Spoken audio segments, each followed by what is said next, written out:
and uncertainties and actual results may differ. Past performance is not indicative of future results. Investors should conduct independent due diligence and consult their advisors. And furthermore, a little smaller disclaimer, this presentation is not representative of our political views, although it may seem like we're trying to say something, but we aren't. It is not representative of our political views.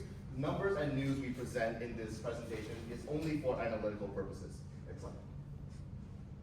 Okay, so before we begin, I want to introduce our club real quick, as many of you may be familiar with it already. It was first introduced and founded in 2021, so yes, it's when I was in middle school. And it originally began as Global Seeds Microfinancing, so we did seed investments for underdeveloped communities around the world. And throughout the course of 4 years, we have raised several $1,000s.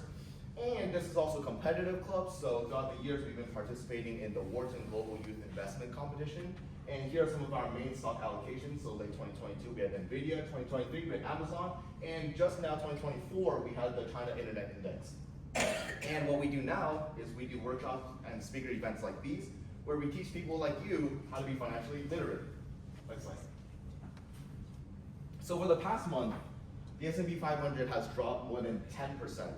And here's where it's moments like these, it's important to be educated and well-informed of finance, because you need to know how to navigate situations like these. And that is exactly why we're here today, to tell you how to go through situations like this where S&P 500 just completely drops. So who knows what a tariff is? Yes?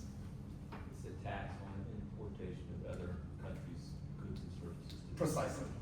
So recently, Trump has raised all kinds of different tariffs, for example, 10 to 25% on steel and aluminum, and this has definitely had an impact on the stock market with concerns of recessions going around. And that's what has been happening. That's what's been happening lately. And next slide. And then now this sets the stage for us to provide our forecast for the next 12 months.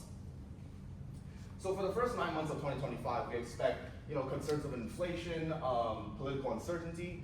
It's going to cause to kind of level out. But as it approaches 2026 midterm elections, we do expect Trump to introduce some economically favorable policies, favoring his own party, and it's going to position us for a very, very strong 2026. Next slide.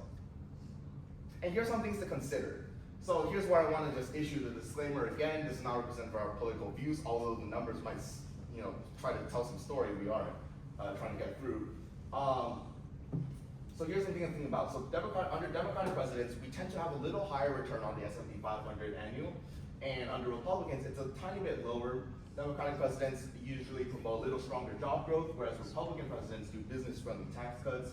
Democratic presidents promote infrastructure and consumer spending, whereas Republicans do deregulation and corporate tax cuts. And Democratic presidents tend to have lower market volatility and vice versa, Republicans with a little higher. And this is something to think about for the stock market, what it means, what it implies as we rotate throughout these presidencies. Excellent. And now Igor will introduce some sector performance divergent trends.